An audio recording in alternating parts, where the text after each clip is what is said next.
او دوم دا چې دا اعتکاف یو مسنون عمل دی. نبی علیه الصلاة والسلام د هجرت نه وروسته بیا نه دی پرېښی دا اعتکاف، هر کال بیا کوئ. یو کال د سفر په وجه د نبی علیه الصلاة والسلام څخه پاته سوی دی، هغه یې بیرته عیاده په دا بل کال راګرځولی دی، یعنې په دا بل کال د روژې په میاشت کې 2 عشرې اعتکاف نبی علیه السلام کړی دی.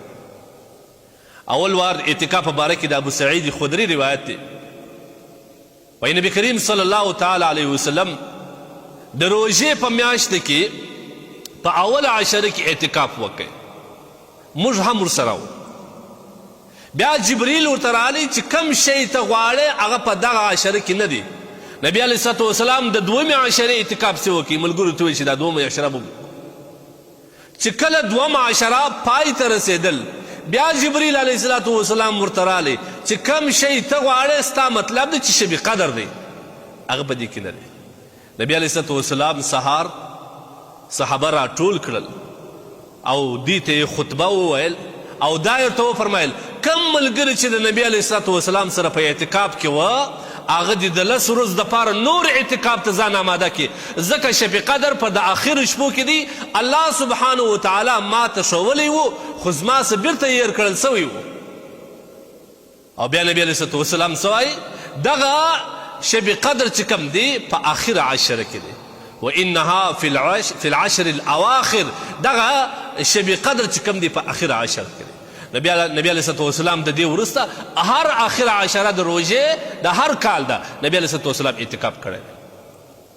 حدیث کې راځي نبی علیه الصلاة والسلام په باره کې کان یعتکف العشر الاواخر من رمضان، نبی علیه الصلاة والسلام د روژې د میاشتې آخرنۍ عشره کې اعتکاف کوي، در دغه وخته پورې چې دی رحلت کې دی، د ده رحلت کې دی. بیا وروسته د هغه بیبیګانو هم د اعتکاف کوي. یو خدا چې نبی علیه الصلاة والسلام په آخر عشره کې عبادت زیات کوي. روایت کې راځي چې کله به آخر عشره راله د روژې د میاشتې، شد مئزره، نبی علیه الصلاة والسلام به د عبادت دپاره کمربسته سو، ملا به یې وتړل. د ملا تړلو او کمربسته څخه دا نه منل چې نبی علیه الصلاة والسلام به ملا وتړل، بلکې مطلب د دې دا دی چې نبی علیه الصلاة والسلام به د لا زیات عبادت دپاره د شپې د روڼولو دپاره به نبی کریم صلی الله علیه وسلم اماده سو، د دې عبادت دپاره به امادګي نه وه. ګورئ نبی علیه الصلاة والسلام په باره کې الله سبحانه وتعالی ویغفرک الله ما تقدم من ذنبه، الله سبحانه وتعالی د ده ټول ګناهونه معاف کړي دي، لیکن په آخر عشره کې نبی علیه الصلاة والسلام اعتکاف نه دی پرېښی، عبادت نور زیات کوي. موږ ته څه پکار دی چې ټول کال او ټول عمر مې په ګناه کې تېر سوی دی او ګناه هم نه دي معاف سوي بغیر د توبې نه معافېږي. موږ ته خو پکار دا ده چې د وختي سره تیاري ورته وکړو، دا سنت باید پر ځای کړو. په دې آخر عشره کې عبادت موږ زیات کو.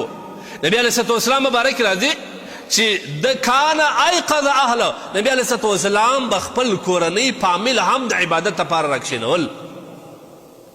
ګورئ دا یو مسنون عمل دی، دې ته په معمولي عمل باندې مه ګوري. زموږ د کلي په مساجدو کې په ډېر مشکل معتکفین پیدا کېدي، که پیدا سي هم خوارکی سپین ږیري عاجز سړی هلته په کوچ کې ناست، ځوانان د دې څخه محرومه دي. دا خو یو عظیم عبادت دی، او کوم عبادت چې په ځوانۍ کې څومره خوند کوي هغه په سپین رتابه کې هغه رقم دی. در جوانی توبه کردن شیوه پیغمبری، وقتی پیری گرگ ظالم می شودی پرهیزگار.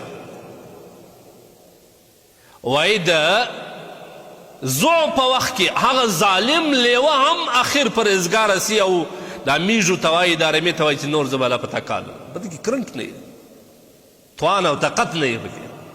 لیکن در ځواني کې توبه کول، در جوانی توبه کردن شیوه پیغمبر، په ځواني کې توبه کول دا د انبیاو شیوه ده.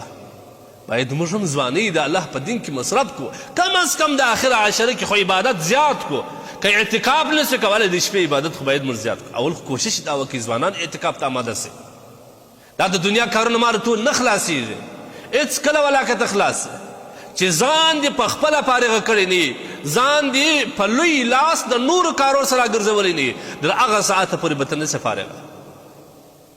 څونه خوند کوي چې ته کله د شلم ورځ راسې او ته د سهار څه تیاری شروع کړې، غسل وکړې، نوکان پرې کړې، بریتونه وکښلې کړې، ښه صفایي وکړې او بسترات سره آماده کړې، او بیا د الله د کور په خوا را روان سه په ځوانه ځواني باندې سبحان الله د دې خوا چې ته ځې په داسې حال کې به انشاءالله د الله څه امید دی ستا ټول ګناهونه به الله معاف کړي ستا ټول حاجتونه به انشاءالله الله در پوره کوي دا د ځوانۍ عبادت ډېر مهم دی لهذا نبی علیه الصلوة والسلام په خپل د هجرت په وروسته په دغه دور کې نبی علیه الصلوة والسلام اعتکاف نه دی پرېښی دا یو مسنون عمل دی